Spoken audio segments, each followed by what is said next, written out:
kids who I find very pleasant and all that there, but I personally have every intention of going through life without ever having to deal with babies in the long term sorts of thing. Well, that's certainly a good decision if you're not of the temperament.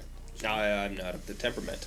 You might change. I might change, and a lot of kids do a lot worse, unfortunately, because people breed uncontrollably all the time. Absolutely. But there are other things that I'd like to do with my time, and I realize other than breed. Yeah. I mean, the initial part of breeding is a whole lot of fun. Too. We all know this, but you don't want to be doing that. One evening of great fun and 18 years of grief. Are you kidding? There are technological advances. Are you kidding? 6 years on your footsteps. What is the term? Forever on your heartstrings. No, 6 years on your shoestrings. The rest of your life on your heartstrings. Is that what children are? Yeah. Yeah. That's what they say. Who's they? They are the wise old people. The people who know. Oh, someone should read there's English on their second page in. Actual English. You should read that to us. Who can you're the very herb, a heavenly gift to my friend, the person cherishes tea. Not that one. That's the only one. There it is.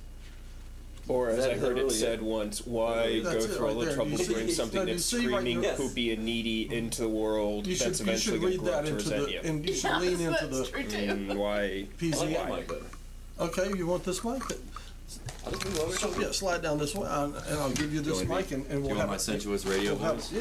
We'll have a reading. The closer you are to the mic, the more sensual. This is DJ 419 bringing you the Big Red Robe Tea. The Big Red Robe Tea has been regarded as a rare tea, which is called the #1 tea in Wu Yi rock tea.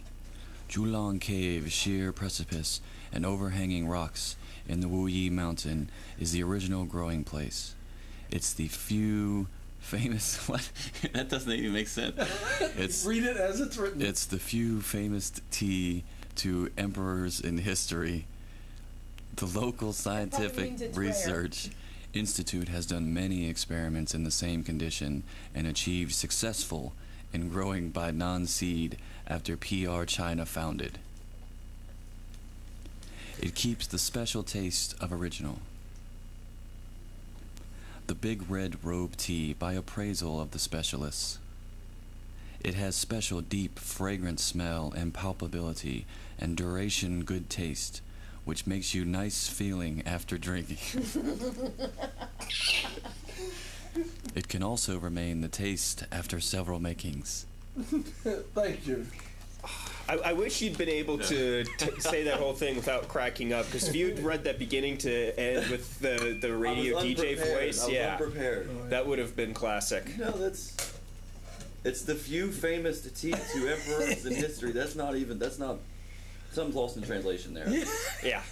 There's a few lines in there that get that. The local scientific research institute has done many experiments in the same condition and achieved successful in growing by non-seed after PR China founded. Oh, I love it when people try translating Asian languages into English. I'm speaking English pretty good now. Mm-hmm. It keeps the special taste of original. Period. That was the end of the sentence. It keeps the special taste of original. So that means they don't grow it from seed. They do it by probably rooting some cuttings and keeping the old tea camellias going. From that bush, you see what I mean? This is like, ooh, this is this bush growing up here on this mountain. With this wonderful fragrance. That actually there's more than one bush. What's that term about the kings? Few what tea? Few emperors famous tea to It's the few famous tea to emperors in history.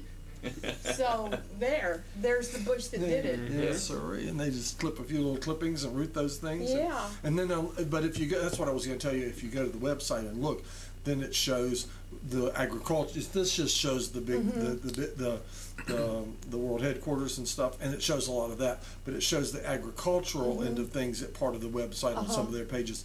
and it's like a big old Chinese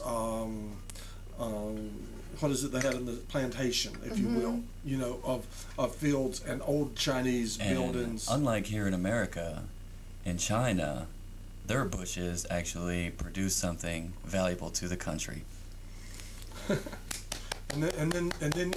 Sorry, then you see acres and acres of people with like they're out on like the biggest patio you ever saw, and they've got like cloth spread out everywhere, and they're like sweeping tea leaves to turn them to dry them in the sun and stuff like that. You know, and you wonder, do they wash their feet? I don't know. Oh no! Are you kidding? You need some of that bacteria in your body anyway. It may be important to the taste of the tea. You know? It might very well be. I know crushing grapes with your feet probably adds a lot of flavor. Some of my favorite. I love that. What's really the all bushes depends over on here? who's the one crushing the grapes. It just, in my mind, it all depends on who it is that's crushing the grapes. It's the guy with the purple feet. Yeah, you know. Not the guy with the raunchy foot. Yeah, you know, if it's one thing, if like you think about France and wine and everything like that, if some young French maids are all jumping up and down on the grapes, you know, that's nubile French women jumping up and down on the grapes. I would definitely want to drink that wine. Bunch of stinky old Frenchmen, though. No, but nubile Italian. Yeah, nah. Nubile Italian young women stomping grapes would probably be just good. Oh, you can't. I'd drink the whole bottle. Right, and ask for a second. Yeah. Right. I like Beaujolais and things like that. I like Bordeaux. I like a heavy red French, and that turns out that that's the wine that's good for your immune system and stuff, is the French wine, and the other wines aren't so much so, and it's because was it you? Did you know about that? Somebody recently, I was surprised that other people knew about it too. Everybody else seems to know about it but me. Do tell. That like in America, we use fungicides to kill the funguses on our grapes and stuff like that, which is dandy, and we get lots of grapes and we can make lots of wine. However, in France they don't use any fungicides, and the moldy grapes go right into the mix, and that makes a difference. It does make a difference because the grapes produce certain chemicals to fight off the funguses. Okay, and these chemicals. Is that funguses or fungi? I was saying funguses, could be fungi. Anyway, I think fungi is plural.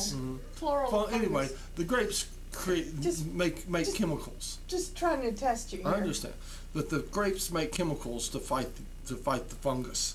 You see what I mean? Yes. And this same chemical then comes through and is in the wine and all, and fights off cancer. Okay, so the people who drink French wine have less cases of cancer than people who drink the same amount of other wines. Well, I wonder if that means that cancer is from a fungus. I don't necessarily know that means that. As a matter of fact, there is an expert right here in town. If Schmitty is watching, I wonder if Jeff Schmidt watches our show. Jeff Schmidt was a friend of mine. His band used to come and record in our my recording studio where I worked in Winston-Salem, and Jeff was the first person to synthesize a chemical that converts cancer cells back into normal cells. Now, this was not a drug or a treatment, but this demonstrated what cancer was. The dynamics. You see, cancer. Yeah, why isn't he worth millions now? He probably is. And Schmitty recently moved to Asheville. I don't think Schmitty wants to talk to me anymore. It's because I left him with about 2 or 3 1,000-pound tape recorders, which wound up in his front yard for some years, and I didn't contact him. And was that when you were doing drugs? I may have been doing some drugs during that period. And you just forgot they were there. Well, it just wasn't convenient to get convenient back. To get back and get them. On the other hand, if he's doing something like this sounds like a great person to get on TV and talk about it some. I would love it if Schmitty would come to the Tea Party. If he's making something, if he knows about, if anyone knows Jeff Schmidt and can find out if he doesn't hate me, and he would, and if he can find it in his heart to forgive him about all the equipment in the front yard, or even if he does hate you, come on, just because something that helps fight cancer is worth talking about on TV. And if he does hate you, Schmitty has done a lot more since then. He could come on and vent and get it out of his system then, and give us some closure. Well, yes. Schmitty dropped out of school, I believe, at age 14, and took a job in Dr. Bob's lab at the Bowman Gray School of Medicine as a research chemist. At 14. Mm-hmm. And then started taking graduate level courses at Wake Forest, because that's part of Bowman Gray.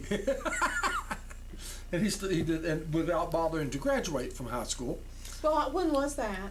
What years were that? This would have been early 70s, I guess. Well, I know in the 50s, if you could pass the entrance exam, you could go to medical school without having a pre-med. And then it was shortly after that he synthesized the first chemical that converted cancer cells to normal cells. Blah blah. But he has since then. Then I didn't see Schmitty actually for a lot of years. I saw him once or twice, and then I didn't see him for a long time. And then one day I saw him, believe it or not, walking up Lexington Avenue, and I heard someone call my name, and John Blackwell. And I turn and I look, and there stands Schmitty, and I'm like, I don't believe it. And he gave me his business card, and it said, Dr. Schmidt, wow, PhD. And I had years ago, I had told him, I said, go to Oxford. I had suggested that anyway. So I said, I see you have your PhD now. Oh yeah, he kind of hung his head. I said, where'd you get your PhD? He says Oxford. You know. Wow. So, but anyway, Schmitty is great, and if he could come to the Tea Party, it would be great. But I highly doubt that he will. I just don't know if he. It would be great. It would be great. Just like also, what was it? Bob Weir invited him. He didn't come, right? Yeah. Well, we had a show that night. Well. Maybe if he didn't have prior commitments and had more of a notice, maybe he would. So I mean, there are some people who, despite the fact they've made a point of success that they don't have to do something like this, would still do so anyway. Mm-hmm. But anyway, Schmitty he's a good one. So y'all, I'm sure y'all would enjoy talking with him. You know. But the last time I saw Schmitty, he wasn't like rude exactly, but he seemed less excited to see me or something. Do you know what I mean? It was at These things happen. Orange Peel. I saw him at the Orange Peel last time I saw him, and he told me he had moved to town. And I was thinking, oh boy, Schmitty's moved to town, but he wasn't saying we've got to get together. You know, it's like I've moved to town and I live somewhere. You know? So I'm like, oh. And I'm not going to tell you. Notice how maybe he didn't want more equipment sitting in his yard. Right. And he says to where he lives, and he just gets up one morning, looks out there, and there's just boom sitting in his yard. You know, he might live in a place where you just can't be doing that crap. Well, I left all the big tape recorders with him. I left a half a storage bin full of gear with him that he took home and tried to keep for me. And then our mutual friend of ours left all, who was a big collector of books, left all of his books with Schmitty. And Schmitty, he says, I'm getting ready to move again. He says, and I don't want to have to move all these books again. Do you know how to get in touch with our friend? And I'm like, I have not been in touch with him in years and years. You know? And that's a really good friend that will look after your stuff for years and years. Yes, it is. It really is. Because I used to have other friends that I thought would look after my stuff for me for a month or two and stuff like that. And they wouldn't do it. No. They called and had my truck towed. And, it's like, oh yeah, I sold your stuff. Sorry. Right. Or I moved and left it behind. Yeah, that is a good friend. Mm-hmm. Well, maybe you should do a public apology. Maybe I publicly apologize to Jeff Schmidt for having been such a slacker all this time, and want him to know how much I treasure our friendship all these many years, Even if he's not speaking to me now, I don't. Is it raining? Hey, wait a minute. There's a window right there. I don't need to ask the front. If it's raining, it looks sunny, doesn't it? Yeah. You like that book? It really opened up. You want to read some more? We have that. We have other stuff. 5-10 minutes. Well, Yeah, looking at and this then it one. went I've read this away. before. Yeah. I was trying to see Which what really that was. disappointed me. It's very I was in Green Life old, getting read some many stuff from the times. deli. I saw it pouring. I'm like, oh yeah, rain. Yeah. And by the time Yeah. I got checked out and was outside, Yeah, no rain. 10 minutes. Boy. and so I believe that's me. Maybe that's Mr. Schmidt. No, it's Mr. McMahon. Hello, Chris. Yeah, is your TV on?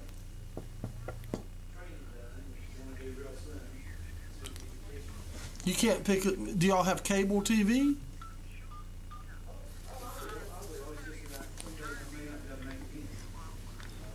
All right. and everything stops for the phone conversation. Yeah. So All right. That was Chris McMahon. is he gonna watch this? He Is he says he watching can't this? pick us up. Channel 20? No. Does he have a charter? Apparently. I don't know what the story is. He Oh, could well. be in some kind of drugged out delusional state. TV might not even be on. He could be watching reruns. He could be watching Tex Ralph's Westerns or something. So, what time do we have anyway? Well, What's the countdown? and now are we running late today? Are we going? We need to ask Jen Mass. We Yeah, have 'cause- 5:40 on this timepiece. 5:40. We need to ask Jen what our schedule for today is. Well, let me ask you a question, because I mentioned last week about this great blip that was going around on the internet by this woman who does this show in Atlanta. Okay. And y'all said, well, you should pick up her show. So I've gone to the Atlanta Public Access Station to try to get some info, and I don't see how you can just call up that person and say, hey, I'd like to sponsor your show up here. Oh. So how do you go about doing that? Okay, well, you know how, I don't know how their station works.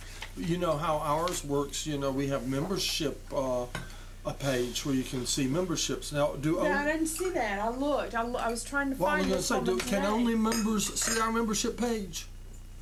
Okay, I would say Could you just contact the station then? I would find a number for the station and tell them what my query was. You know, that's what I think. You get a lot of phone calls.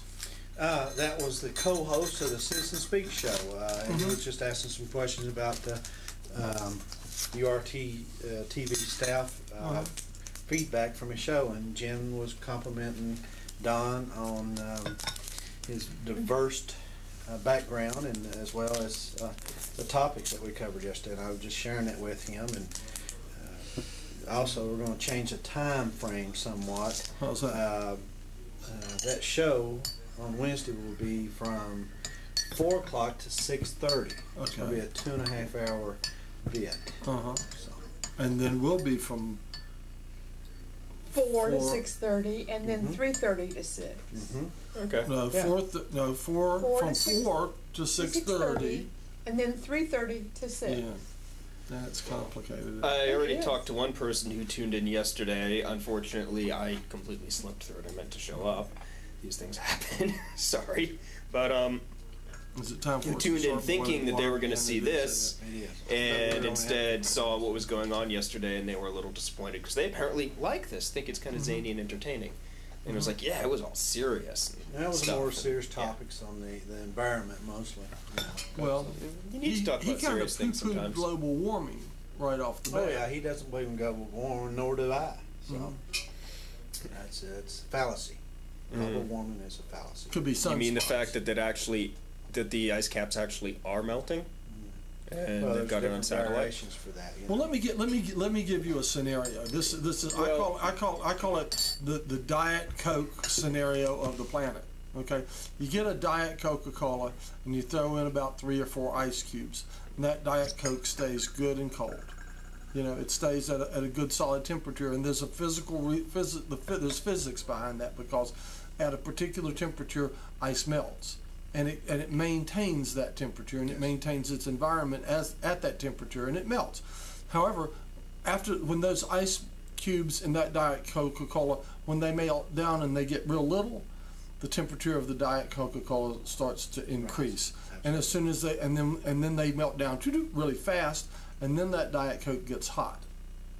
Are you talking about the ice caps being the ice? Yeah, the ice caps and the ocean being the Diet Coke. But also, then you'd have to find out, does it have a relationship to the Earth, though? You know, those are scientific issues that there's scientists and scholars that have said, well, it is, and then there's some that says it's not. So I mean, but the scientists and scholars, it's not a scientific proven fact at this point. It actually is, according to about 90% of the scientists. The ones who are saying that it's not are usually funded by the oil companies. I disagree with and that. B, the thing is, the people who are trying to poo-poo global warming take a stance that no matter what it is we do to the environment, it's not going to have any long-term consequences. And it seems like a lot of people are trying to embrace the philosophy that no matter what it is, what changes we do on the Earth, it's all going to be okay. It's not going to have any negative consequences. And too often, human beings go around thinking that there are no consequences for their actions, period. It's human nature. If anybody believes that,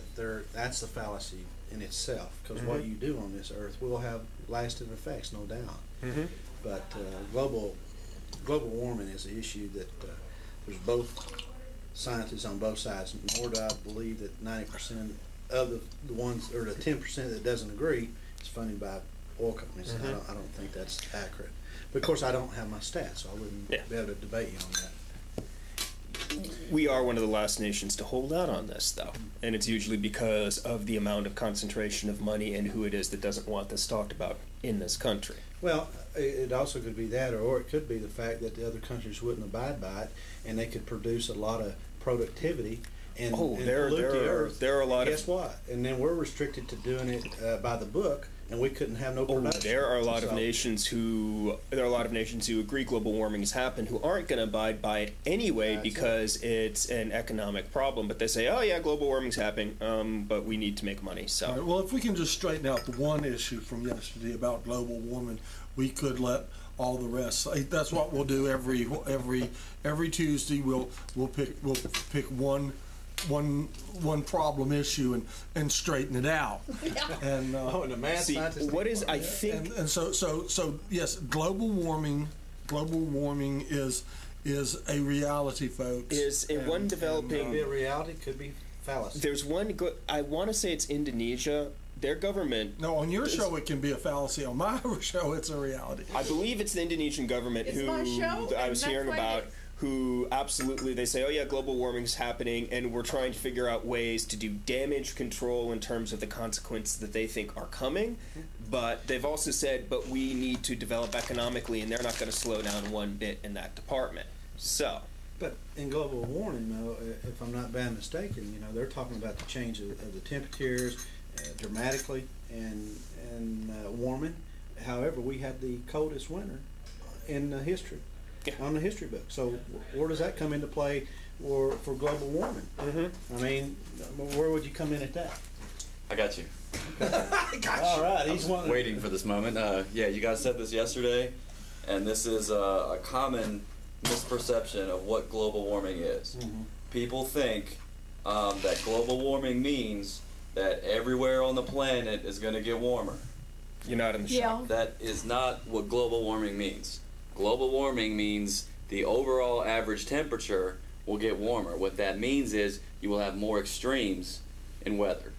So when you say that we just had the coldest winter in a long time, you're actually proving that global warming is working, because you're going to get more extreme colds, you're going to get more extreme summers, more extreme winters, you're going to have more hurricanes, more extreme hurricanes, you're going to have more tornadoes, more floods. So it changes the weather patterns. So where somewhere that didn't used to get a really cold winter will get a cold winter. It does not mean that the entire planet... Ice caps melt and that much fresh water slowly starts to hit the ocean for the first time in who knows how many thousands and thousands and thousands of years. It changes the currents that have been in place as long as humans have been recording things, right. For example. Again, going back to what you said earlier, that would be an average Do of you believe temperatures, and global that would be something that I'm not sure the I scientists believe in would it, have but to come I out do with as wish far you might as just what's this year been very like to the in depths of my total, not just soul a season of that we winter could- or And something. not in a Yeah. region either. Like not in a region. certainly, there's a lot of information less to gather. oil, fuel, Because dependent. West North Carolina's in a pocket anyway, And I especially think that Asheville. Right. And we know that it's in a pocket of its own ameliorate as far as the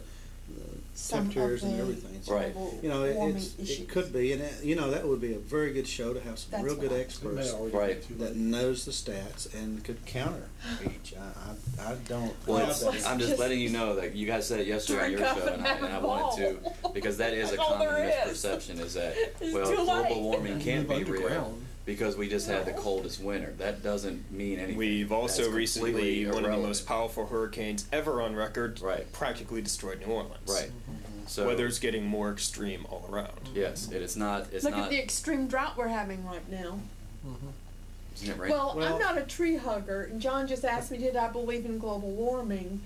And I'm not sure not a that I tree do or hugger. not. I just wish that my solution would be that we get less dependent on fossil fuels and develop some other kind of absolutely. sustainable. It's And there. I will, Fuel. I will give you all credit for that, because you did talk about a lot of things like, right in, I mean, the viewpoints expressed yesterday kind of surprised me in that you guys were talking more about saying, you weren't saying global warming is a threat, so we need to stop using oil.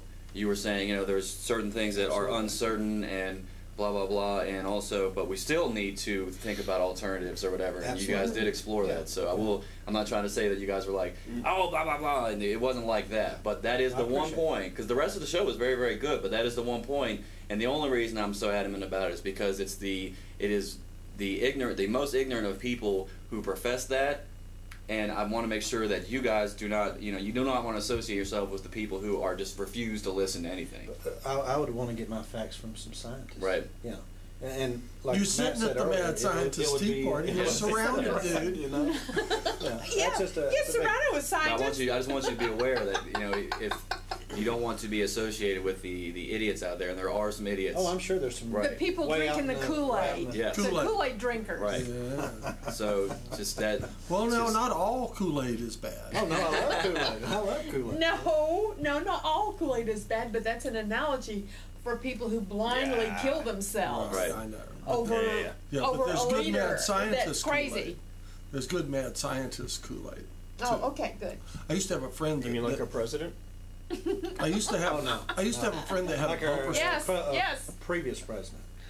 I used to have. I used to I have think Bill Clinton was a sleazebag, but I think he was. I don't But think he he was wasn't crazy. venal. He And wasn't honestly, venal. I don't. And really, I think Cheney's the one in charge anyway.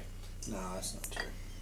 Well, the other pot. Bill, Well, I'd like to Bill see my Clinton was scientific a facts. big You have to hit disappointment. the other About, pot. you know, I think Cheney But- being the you one might in get a charge or kick not out in of that. charge. I'm gonna take a sip. Try it. Anyway, I had a friend I have a friend who I once looked at the back of their car, and there was a bumper sticker on the back of their car in the sky space, and it said, "Thanks for the nifty Kool-Aid, Dr. Leary."